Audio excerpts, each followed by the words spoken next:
Krishna, Hare Hare, Hare Rama, Hare Rama, Rama Rama, Hare Hare. This world is dark and full of sorrows, but there will come a bright tomorrow when we sing the holy name and praise of He who came for everyone. For everyone. Lord Chaitanya's moon is rising. No, it's not at all surprising. Though we're singing in the streets, telling everyone we meet we're going home. See if you can do that. 1, 2, 3. Lord Chaitanya's moon is rising. No, it's not at all surprising. We're singing in the streets, telling everyone we meet we're going home. Hare Krishna, Hare Krishna, Krishna, Krishna, Hare Hare, Hare Rama, Hare Rama, Rama Rama, Hare Hare, Hare Krishna, Hare Krishna, Krishna Krishna, Hare Hare, Hare Rama, Hare Rama, Rama Rama, Hare Hare. Hare Krishna,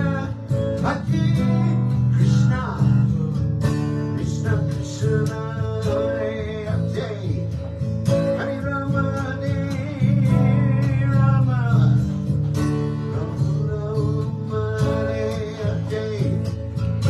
Hare Krishna, Krishna Krishna, Hare Hare, Hare Rama, Hare Rama, Rama Rama, Hare Hare. It's a nice song, isn't it? I love this song. Anyway, so now we can stand up for the next group. This microphone? Yes. Alrighty.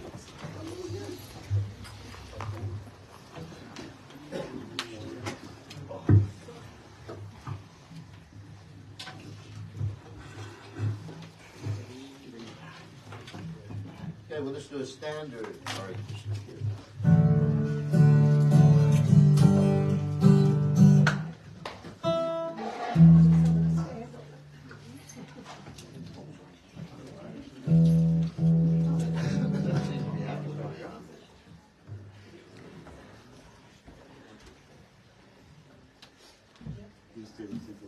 Is it on? Yeah.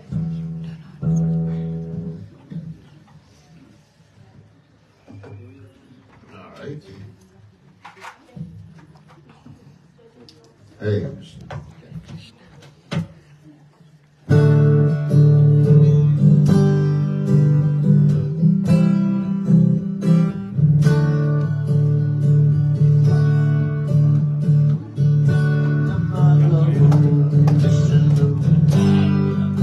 Krishna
Anyway, there's not a virus that's pushing myself to do any more right now.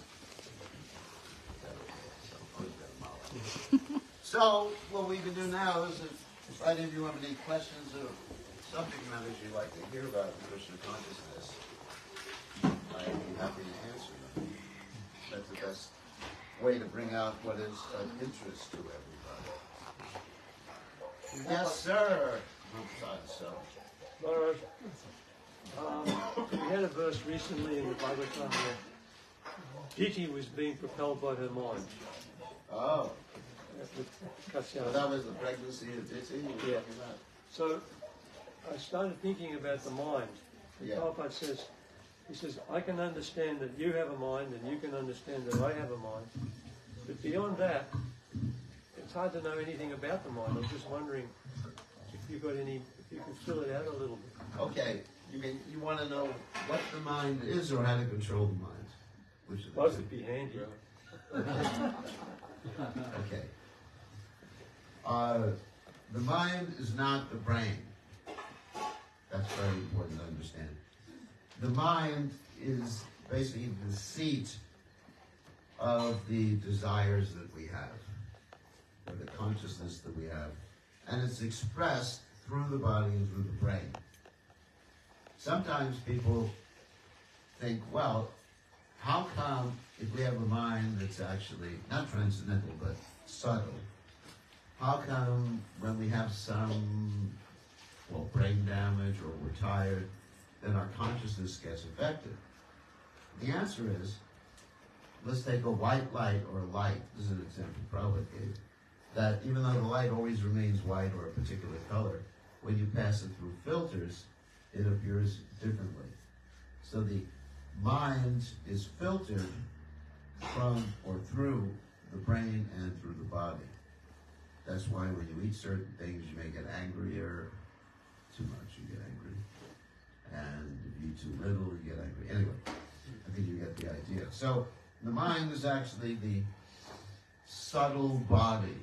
Subtle body means, I'll explain what that is. It's composed of intelligent mind. Okay, there's Bhumi Bhoma, earth, water, fire, air, ether. So mind, intelligence, and ego. So that's basically what we're talking about with the mind. So the mind is very difficult to control. In fact, all the yoga processes are based upon controlling the mind. If anyone studied Patanjali's yoga system, I think some of you might have studied Patanjali, he said the whole point is to stop the turning of the mind, the vritti. He uses the word, Sanskrit word. Vritti, which in English becomes vert, subvert, invert, pervert, revert. In other words, turned around. So, anyway, so he talks about how we should stop the turning of the mind. Krishna also in the Gita, in the 6th chapter of the Bhagavad Gita, talks about the Hatha Yoga system that is utilized to control the mind. And towards the end of the 6th chapter, we have Arjuna saying, Chanchalani manaha Krishna pramati balavadridam tashaham nikaham manyev vayo ivashidushram. He says the mind is like controlling the wind, or trying to control the mind is like controlling the wind, or as difficult as controlling the wind. So the question is how to control it, because it's not a gross material object. You can control the body more or less. You can tie yourself up or something, but you can't tie up the mind. So how do you control it? Of course, Krishna gives one instruction in the 6th chapter. He says by constant practice and detachment. However, he doesn't really get into too much explicit information about this constant practice and detachment. So generally, we're trying to control the mind to keep it from doing something negatively and to do something positively. So the unfortunate thing is that generally when we're trying to control the mind, we're thinking of the negative, what we should not do. And the nature of the mind is that the more you think of the negative, the more you want to do it, the more you meditate on it. Because meditation on something in a negative sense or with a negative emotion is more powerful than positive emotion. Just like we find in the Krishna book and the Bhagavatam, that those who are so-called demons, who were meditating on getting rid of Krishna or killing Krishna or being the enemy of Krishna, their meditation was a greater intensity than those who were actually thinking of loving Krishna. You know, when you hate somebody, you really think of it. So the methodology that I prescribe, and that Krishna also prescribes, for controlling the mind is to think of something positive, spiritual, instead of trying to get rid of the negative. Because when you try to get rid of something negative, we have this saying, you can't do a don't. If you try not to think of something, if I ask all of you not to think of one particular subject matter, let's say a pink elephant, which obviously no one thought of before. But if I tell you right now, no one, please think of a pink elephant. And I just, again and again, I just make that negative. Don't do it. Don't do it. Don't think of a pink elephant. Don't think of it.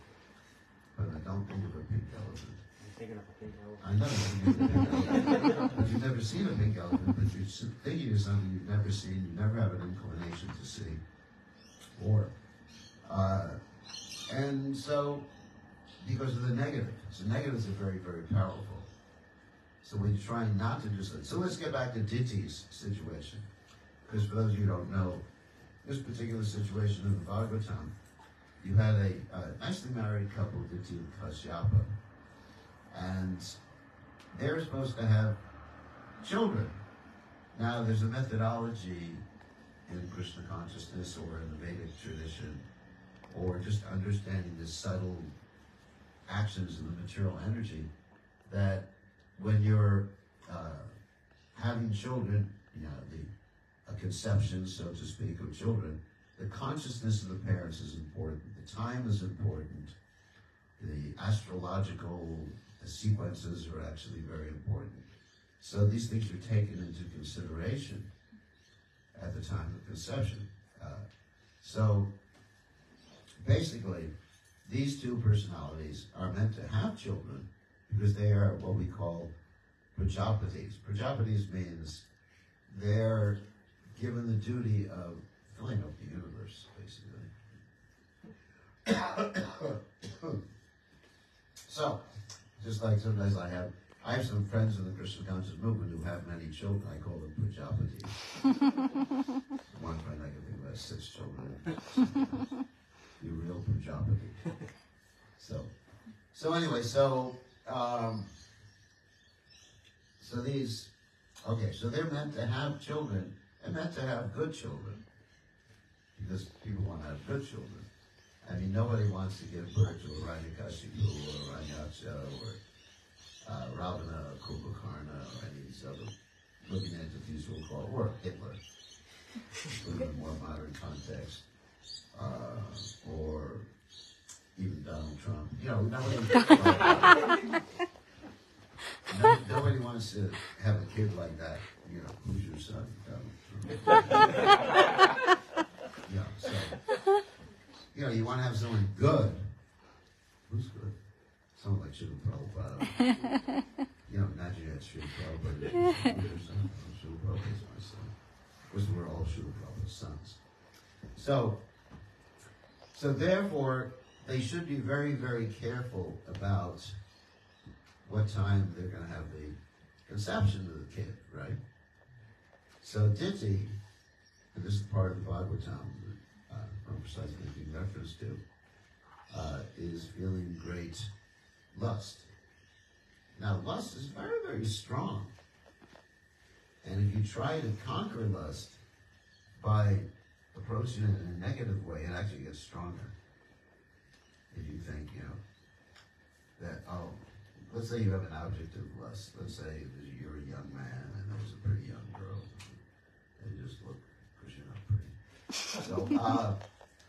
So you just look, I'm not going to give you an example of any girl. I'm trying not to be crazy. So you just look. He's like, I'm not going to look. And so you do what many brahmacharis did in the early days of the movement. You just say, yeah. Remember that in the early days? Maya, Maya, Maya. So you begin to think of her even more. She's in your dreams. I don't want to think of her. Yuck, yuck. She's Maya. And then you bring out some verses from the Vedic literatures that everybody's body is simply bio-mucus and air and stool and everything like that. Why am I so attracted to a stool? But anyway, so you actually just think negatively about it, and it just becomes more powerful. And then eventually, you send her a text message.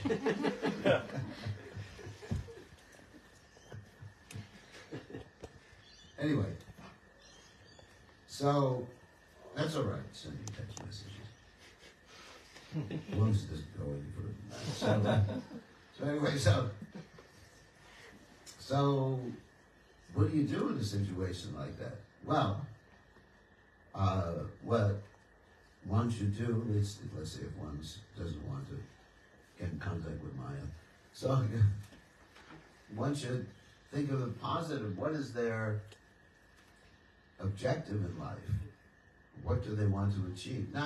Don't think negatively about it. About that lady, or in the case of Diti, she was feeling lust. So instead of course, she never tried to get rid of the lust, and Kashyapa tried to dissuade her, though, in this particular story. He says it's not the right time. We have kids right now. They're going to be, really troubled. And eventually he just gives in because she keeps pulling on his dhoti enough, and he succumbs to his lust. And then he says to his wife after that particular point, our kids are going to be demons, dear. And he said, but there's one good point about it. They're going to be killed by Krishna. So she's not too happy with that one either. They were going to be killed by Krishna. But, so in any case, if he would have, and she would have thought of something positive, they could have been able to deal with this lust or this impetus to do something at an inappropriate time. They would think, what is our duty? We want to please the Supreme Personality of Godhead. Instead of trying to get rid of the lust directly, if they do it through their objective in life or their mission statement in life, because their mission statement was to have children. Nothing wrong with that. And so it would have been easier had they approached it with a positive thought like that. And you could try that sometimes. I mean, of course, I want to give the example in my own life. Don't worry, it's not about girls. In my own life, that at one particular point, I really changed my diet radically. I was actually but very much addicted to certain types of food. Prasadam. It wasn't meat, fish, or eggs. It was a whole bunch of cheese. Like many of you, you think that sabji means paneer, right? Doesn't mean vegetable. Actually, in Hindi, it means vegetable. What? The actual definition of the word sabji means vegetable, right? It doesn't mean paneer. I have nothing against paneer. But I was an addict. In other words, everything I ate had paneer, cheese, breakfast, lunch, dinner. I remember the first time I came to Australia, I traveled with paneer in case you could get it. That's how addicted I was. But and then the doctor said, you better not take this anymore, or else you are going to die. Someone may wonder why I'm not dead. So I said to the doctor, better die. My Ayurvedic doctor, Dr. Leela Gupta in Vrindavan, very nice just wait. And then I sort of had the realization, what is the purpose of my life? To serve Prabhupada. So, can I serve Prabhupada by dying an early death? Can I dovetail that in Krishna service somehow or other? I was thinking, no. Prabhupada would want me to take. In fact, Prabhupada said, as far as his priorities, or the devotees' priorities are concerned, Prabhupada said the first priority is good health. Did you know that? Then sadhana. Not sadhana first, and good health. But good health. So I thought, who am I? In other words, the identification, the positive identification. Who am I? I'm Prabhupada's servant. I'm supposed to serve Prabhupada. For myself, I don't care if I die. I'll probably go to Yamaraj whenever I die, so it's not going to make any difference. See him now or see him later. Eternal damnation doesn't make any difference. Anyway, sorry. So therefore I thought I'm Prabhupada's servant, so automatically my diet became adjusted without even thinking about it, without having to give anything up. I gave something up. It's like that, let's say someone decides to join the Krishna consciousness movement, the 4 regular principles.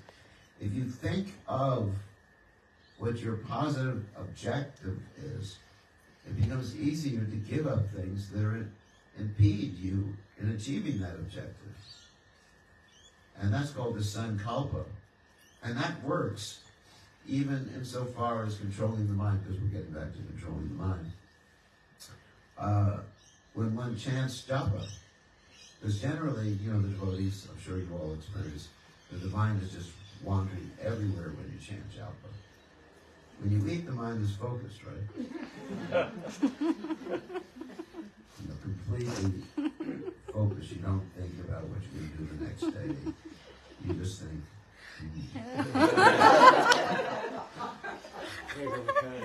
Yeah, and then not only the mind, everything falls in mind. You start salivating like Pavlovian's dog. So anyway, so before you chant, or while you're chanting, thinking, what is my identity, number one, and what am I trying to achieve? And then, based on that, you're more likely to have your mind focused. But if you try to deal with the wanderings directly, you wander more. I tried that when I was a new devotee. I tried to deal with wanderings in different ways. One way I had was really interesting. I would pinch myself each time my mind would wander. And then I ended up with a lot of black and blue marks all over the body. So that didn't work too well. Another way I tried was, each time my mind wandered, I would just pull my beads back and redo all those beads again. There's one devotee even suggested when you have a round where your mind is wandering, just redo the round. But then you'll be chanting 24 hours a day, which is probably kind of nice thing to do. Kirtaniya said, always be chanting Hare Krishna. So, therefore, those particular strategies didn't work. But I found the strategy works when I just go, before I chant, I think, why am I chanting? Not just to get the rounds done, but I'm chanting for a particular reason, to connect to Krishna, to be empowered, to spread Krishna consciousness, whatever, some spiritual reason like that. So one thinks of objectives and identity, then one's mind is easier to control. Does that make sense? Two things, one's objective or mission statement. Oftentimes people don't have a mission statement. What's the purpose of your life? What's your mission statement? Sometimes we've been talking about this with the devotees in general, that you go into a temple, and I asked the devotees there, or I asked the temple president, whoever, I said, what's your mission statement? And he said, I don't know, just to get things done. That's a pretty boring mission statement. Because it's like like a hamster. I don't know if any of you had a hamster or a rat when you were young. I used to have rats. And they have this little wheel that they just keep running around in. So it's like, what's the objective? Just to pay the bills and get things done? No. The objective of our temples and the devotees and the leaders should be more devotees, happier devotees. And when you think like that, then your strategies fall into place. And when you don't have a goal, like even my godbrother Vaisheshika, who would always say, goals are powerful. So when you have a goal, then everything, your senses come under control, and your mind is focused. You know, it's just so nice. And if you don't have a goal, then the mind wanders. And so that's what happened with our friend Diti, the mother of the Daichas. So Kashyapa, just to fill in the story a little bit, he had many wives. She wasn't the only one. So he had wives who actually gave birth to what's called demigods. That means pious people. And he had wives who also gave birth to animals. Anyway, I'm not going to get into that one. And wives who gave birth to other types of demons, Danavas. He had Danu as another wife. So it just depends on your consciousness. So, does that answer the question? One last point. Is the mind situated in the area of the heart along with the soul? The mind, that's an interesting question. The mind is non-material, as is the soul. And the soul's consciousness is manifest through the heart. And that way we say the soul is within the heart. But if you open up the heart, you open heart surgery, you're not going to see the soul. You're not going to see the super soul. You're just going to see blood. So, I would say, yeah, in one sense, the mind's subtle influences in the heart. Because the mind doesn't have a gross dimension or a gross location. I don't know if that makes sense. Anyway, the heart is the center of consciousness. And consciousness is spread throughout the body from the heart region. So, other questions? We have some of the Krishna type people here at the moment. It's maybe if one of them have a question. Anything you? Yeah, anybody who has a question about it. Yeah, I've got a question. Yeah. Just on the mind there, can the mind go to the spiritual plane, or is it only in the material? Yeah, that's a good question. There's one statement in the Srimad Bhagavatam that states that devotional service, think about it, devotional service dissolves the subtle body, so you get the impression that the mind gets dissolved. So that would be really bad to be mindless in the spiritual world. You know, just like really stupid in the spiritual world. So what happens is this material mind that we have is a covering of the spiritual mind. So I would say the covering gets dissolved, and the covering of false ego gets dissolved. So you don't lose your ego and you don't lose your mind, but the false covering and the false mind covering, that gets dissolved by the process of devotional service, and you actually have a real mind. The real mind becomes manifest. Another way to explain that is that right now we are in illusion, of course, according in reference to our identity. And another way to explain that would be we have amnesia. We've forgotten who we are. And so when we remember who we are, the real identity is there, and the real mind is there, and the real relationships are there. So yes, we have a mind in the spiritual world, but it's free of the covering of the material mind. And the mind is part, as we mentioned before, of the subtle body. The subtle body and the mind are not given up at the time of leaving this body. You take them with you. And the example given in the Bhagavad Gita is just like the air can carry aromas or smells from one place to another, one flower to the nose, for example. And in the same way, the mind carries one's desires and conceptions from one lifetime to another. So, anyway, that's the mind. And the whole purpose of yoga, at least hatha yoga, is to control the mind, the turning of the mind. And we can do it very easily through positivity. And that positivity that we have in Krishna consciousness should be based upon devotion or desire to please Krishna and Guru. And that's very powerful, like I mentioned with my diet. My desire to please Prabhupada. Not simply becoming Krishna conscious, which is sometimes a little vague. How do you become Krishna conscious? But we have Krishna and Krishna's representative manifest before us. And if we have this intense desire to please them, then the mind gets controlled automatically. Just like you see in Indian culture, for example. People have a really intense desire sometimes to please their parents or to take care of their parents.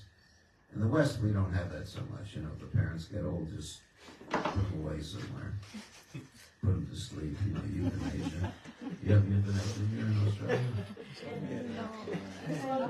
No, it's voluntary assisted dying. Oh, voluntary assisted dying. Bad. Becoming more popular. it's legalized. Really? New South Wales has passed it also. So now you just like send your parents to the bad clinic. Voluntary, involuntary. So, but in Indian culture, for example, traditional cultures in general, there's a lot of stress on serving your parents. Of course, also I come from America, there's no stress in serving your parents. You know, when I joined the movement, it was just like, oh, your mother's Maya. Mom means Maya. So, you know, so you have no relationship with them. It's all illusion. Krishna's your father. Actually, we even used to tell that to little kids. That was our cool training. The kids would be crying, Mommy, Mommy. And we said, no, that's an illusion. 5-year-old kid. You know, and they can understand that intellectually. So but let's say talk about one of the nice things about Indian culture is that there's a lot of loyalty to one's parents one wants to please, isn't it? One's parents, take care of one's parents when they get older. And so a similar type of mood, actually even to a greater extreme, is manifested in a spiritual person's consciousness in relationship to Guru and Krishna. And this is not simply blind following, but the desire to please the Guru. And the advantage of that is that when you please the spiritual master, Krishna becomes pleased. Krishna says in the Adi Purana, one who says he is my devotee is not my devotee. One who says he is a devotee of my devotee is my devotee. So everything's done, in other words, out of a sense of devotion. So my life, and I'm sure those of you who have a spiritual master, especially those who were initiated by Prabhupada, isn't it? From Prasadi thinking, my identity is Prabhupada's servant, to please Prabhupada. I was thinking about this the other day, that I would like Prabhupada just to say to me, I'm pleased with you. Isn't it? I mean, just think about it. It's just like, oh my God, I just start getting a warm and fuzzy feeling when I say it right now. That, that'd be the greatest thing that could ever happen to me. Prabhupada say, oh, I'm very pleased with it. I'm sure when he was looking at your artwork, he said that sometimes. You know, he told me not to do a few things. But I mean, I didn't have Prabhupada ever tell me directly, I'm pleased with you. I mean, he gave me some instructions, but never said, good boy or something like that. That's all it was, a little boy at that time. So, but that mood is there, and also Krishna. Have Krishna and his associates and other devotees. I mean, if one thinks like that, there's no trouble in controlling the senses and controlling the mind. It's just like, life is blissful then. Because that's the difference between bhakti yoga and the other types of yoga. Because the word bhakti means devotion, like unalloyed devotion, desire to please the object of your devotion. And then the senses, like the example given by Prabhupada, the senses, and actually in the Vedic literatures, is the senses become like the snakes that are defanged at that particular point, or having that poison taken out. They're no longer dangerous. Because everything you're doing is out of love. Like a mother's love for a child, for example. A mother is doing all these austerities to take care of her child. I mean, she's doing austerities that I would never accept. Imagine, changing diapers. To me, I do this voluntary termination of my life before doing that.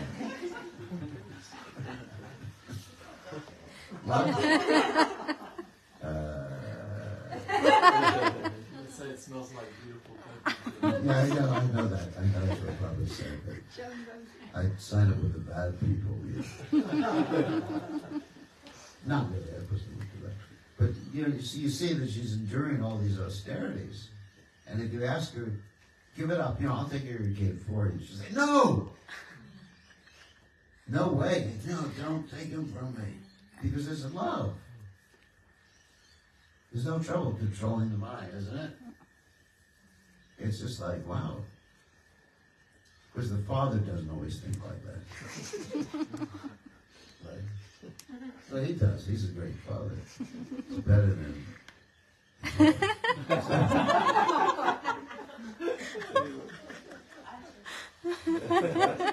I know you heard it.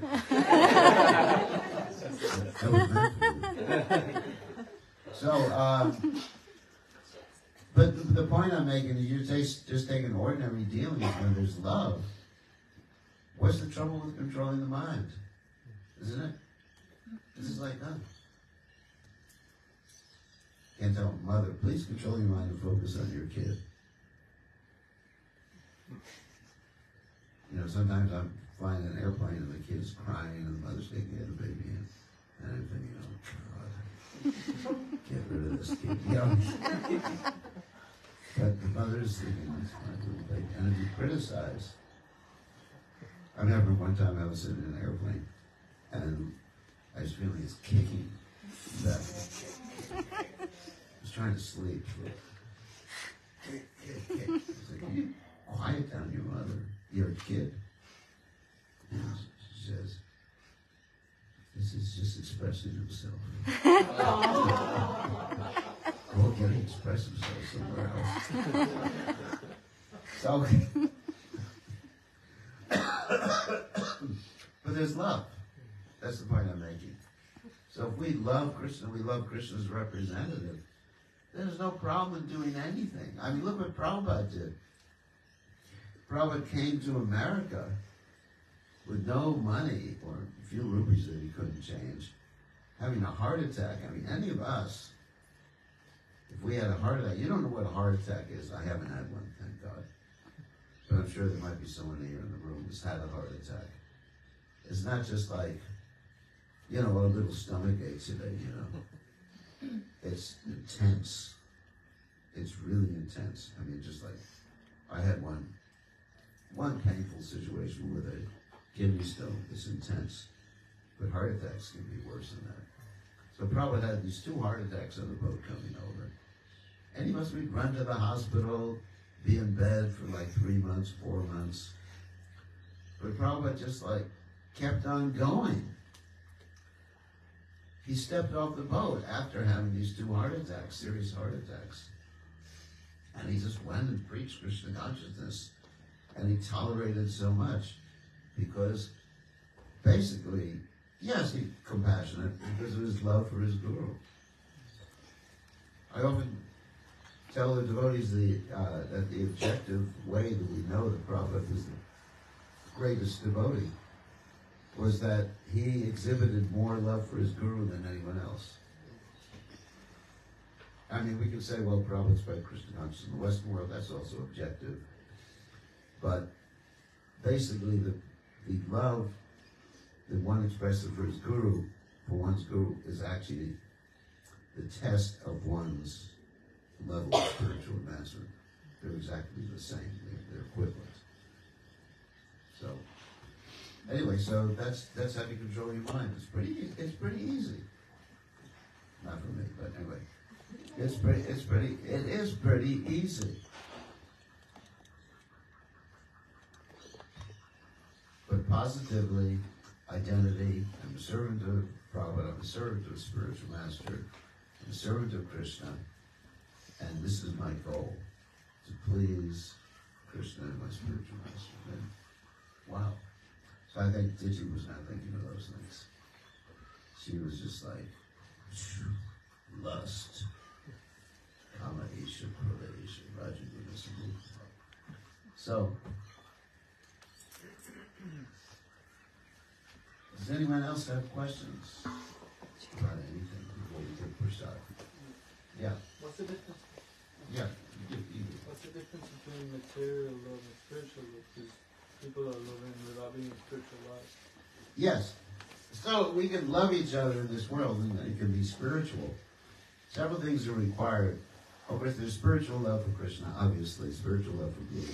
But apart from that, what is the difference, let's say, in our relationship, or let's say, my relationship, your relationship with other persons, between the spiritual love for other persons and the material love for other persons? Is that right? So, in material love, we objectify the other person. We look at the other person as someone to satisfy us in some way.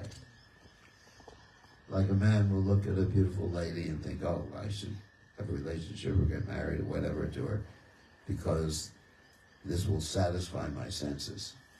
Now, he may be thinking it's love, but if he's actually introspective, he understands that it's because she pleases me.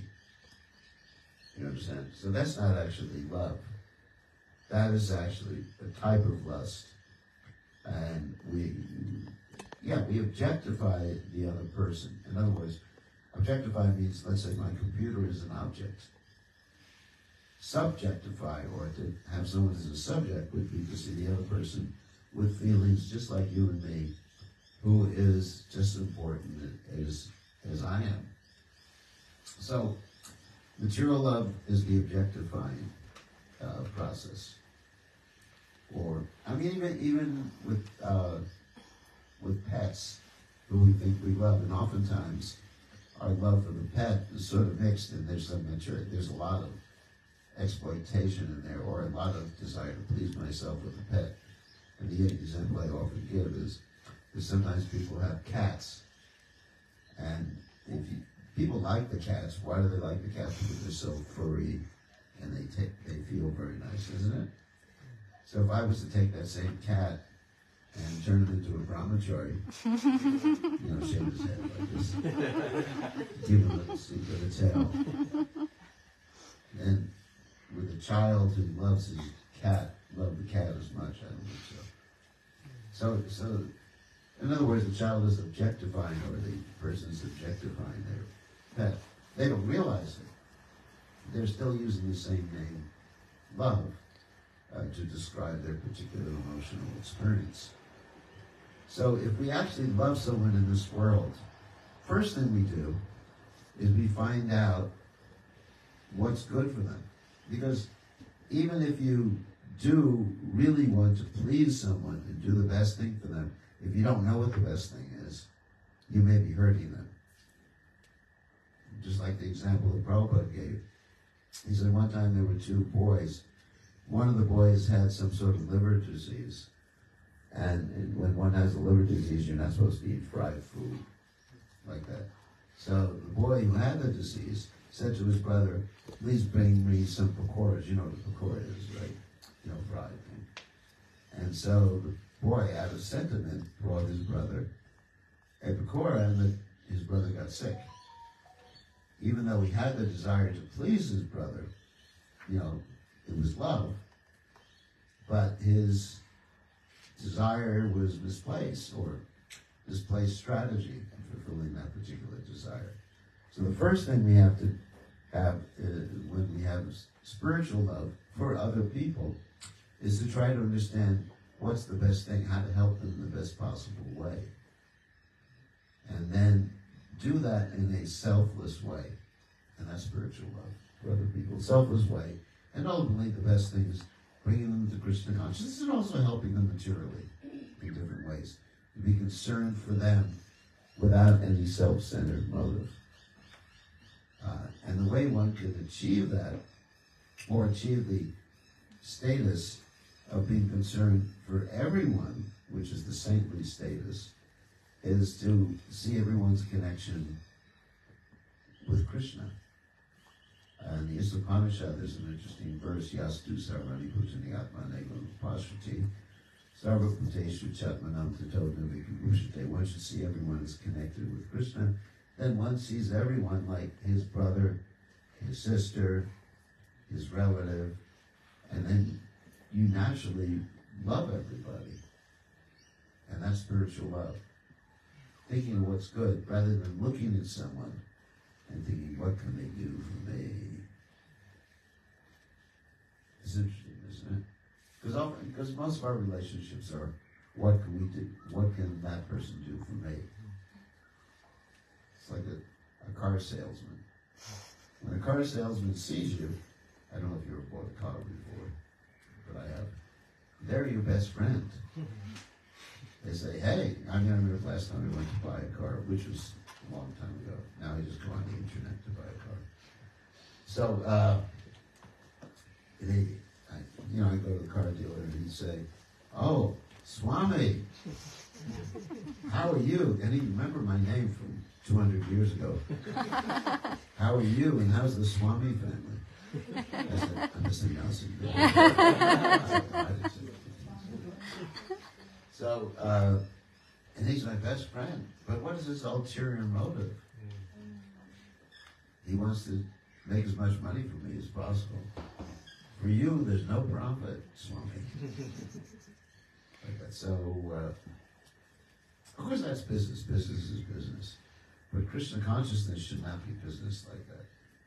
We should look at everybody as an object of compassion and love in relationship to Krishna, because they're all dear to Krishna. And that's pure love. That's pure love. And then you can have loving relationships. Husband could love his wife, wife could love the husband. The guru could sometimes like the disciple. So,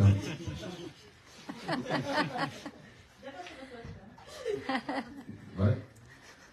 And so, so I'm joking about it. So we should be concerned. Like that, when the guru is dealing with the disciple, the guru should think, what's the best thing for the person? Not, how much money can I get from that? So much dakshin is mine today. Will be mine tomorrow. Just thinking, or wow, this person becomes my disciple, it'll be more prestigious. George Harrison becomes my disciple. Prabhupada wasn't thinking like that. When Prabhupada was dealing with George Harrison said to him, I'm ready to shave my head, ready to become an initiated devotee. Prabhupada said, no. Can you imagine? Prabhupada would have gotten a lot more prestige. Material prestige. Prabhupada didn't want that. He was simply interested in what's good for George Harrison, what's good for preaching Krishna consciousness. And Prabhupada said, no, you just stay there and do your music. And he did his music, and because of that, many more people came to Krishna consciousness. And he progressed to the level that he was supposed to progress in this particular lifetime. But Prabhupada had compassion. The interesting thing is that the reason that many of us joined the Krishna consciousness movement is because of Prabhupada's compassion. I joined the movement. I had no intention of joining the Hare Krishna movement because it really was my brain to join any sort of institution, of course, unorganized religion. So it was against, but as soon as I met Prabhupada, then I could experience in my interactions with Prabhupada his compassion and love that wasn't based upon what he could get from me. And so I decided, here's someone I want to dedicate my life to. I'm sure you all have that experience too, isn't it? This is, so that's love. Thank you. So, you have a question? Something that came up in the Chaitanya Charitamrita class last week. It was mentioned that his mother Sachi had offended Advaitacharya. Yeah. And it was mentioned that she would not achieve love and pride Right. to do that offence. And my understanding was that she's already on the absolute path. Yeah. How do we understand that? Well, you understand, again, pastime. It's a pastime Lord Chaitanya was instructing us, using his devotees, how serious it is how serious the offense is to criticize the devotee. And her criticism of Advaitacharya was pretty serious from a particular point of view. What she said, or how she criticized Advaitacharya was quite interesting. She had one son before Lord Chaitanya Mahaprabhu, and that was Visvarup.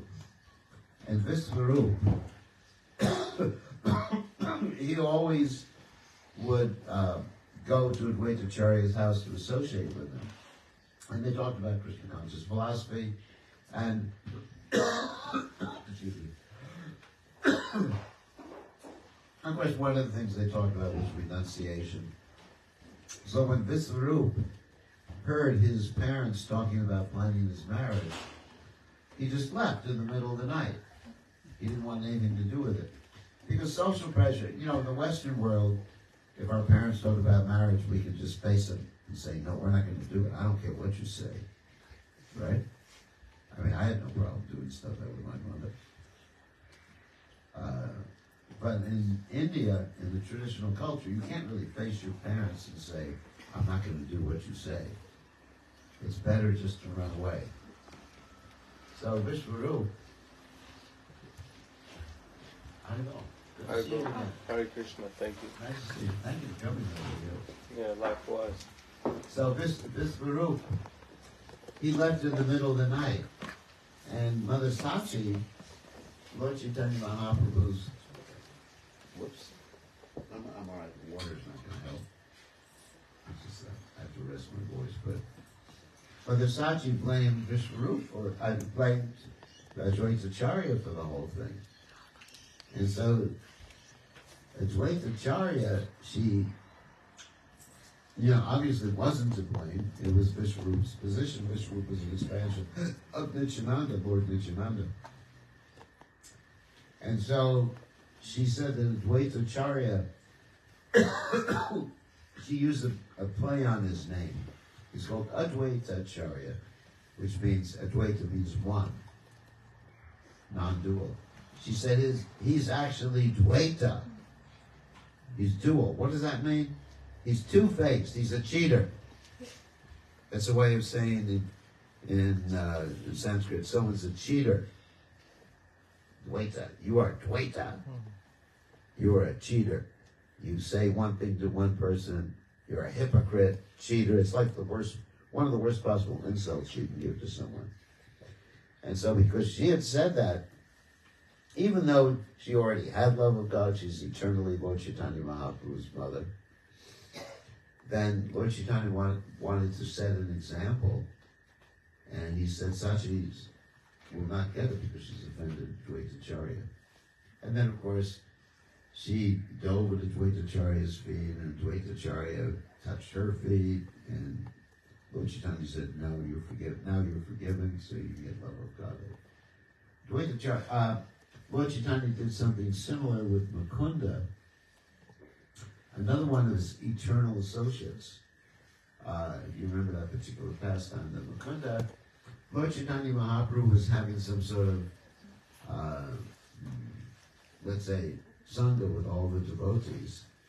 And he was calling for each and every one of them, but he didn't call for Mukunda. And Mukunda was all outside. And the devotee said, why don't you call for Mukunda? And Lord Chaitanya Mahaprabhu said, because he's a cheater. He associates with the Mayavadis sometimes, and he associates with the devotees other times. So I don't want to see him. And so, obviously,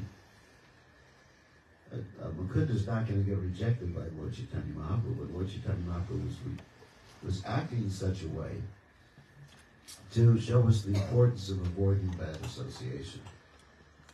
And so eventually, Lord Chaitanya is asked, when will he get a chance to associate with you? And Lord Chaitanya said, after millions of births. And Mukunda gets really ecstatic. Oh, after millions of births, at least I'll get a chance to associate with Lord Chaitanya Mahaprabhu. And then Lord Chaitanya says, that's all right, you've already purified yourself. So, you have both of these examples where Lord Chaitanya Mahaprabhu is enacting his pastimes to show the importance of, first of all, not criticizing Vaishnavas, that's the Advaita Acharya pastime, and also avoiding bad association and keeping good association.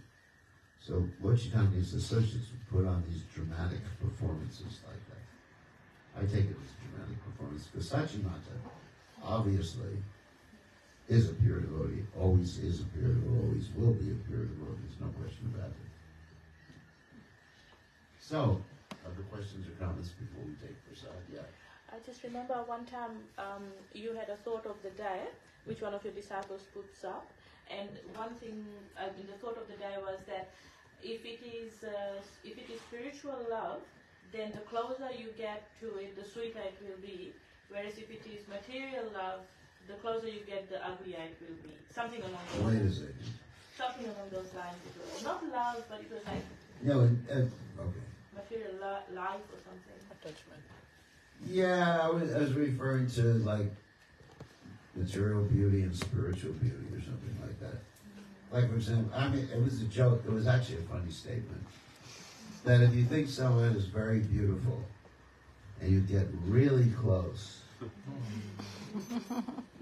microscopic level, it's not like that. Anyway, it was sort of a metaphorical statement. Bhaktisiddhanta Saraswati said that, right? He said the same thing. He said on closer inspection, the inherent ugliness of this material world comes. The closer you inspect, the more ugly, basically. Yeah, so that was the same thing.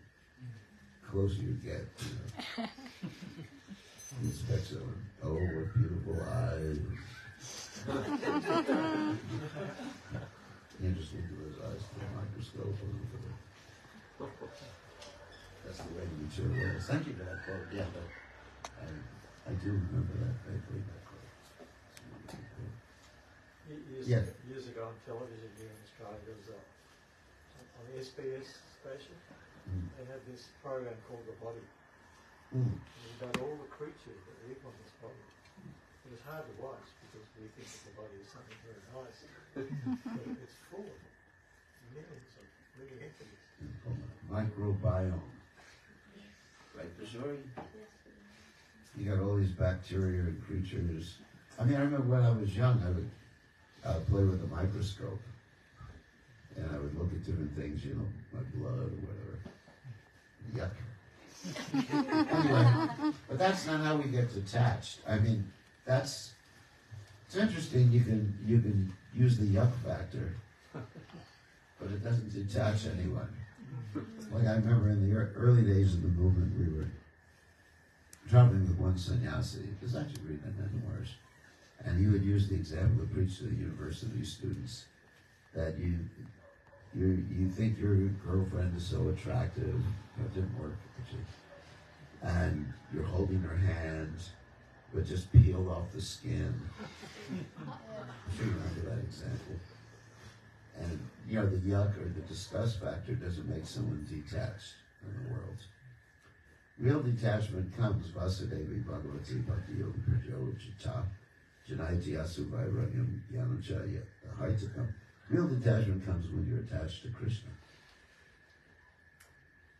You don't get higher taste. Yes. Your question? No. Okay. Yeah, real detachment comes when you're attached to something superior. Otherwise, it's impossible to get someone to get detached from this world, like to make him disgusted with the world. You know, the body is just bio mucus in the air. You know, and you got real. I remember many of the classes used to be really scatological. That means dealing with bodily fluids. That's immature preaching of Krishna consciousness. Prabhupada didn't get into it like that. He was very positive in his approach. Also understanding the nature of this world. So, there's another question we take, Prasad. Oh, Rupa. Nice to see you. My old friend Rupa. So, I think it's time for Prasad. Thank you very much. All glories to His Divine Grace to the Prabhupada. Holiness be Krishna Maharaj ki Jai. Okay, and there's enough prasad for everybody? You just came. Yeah.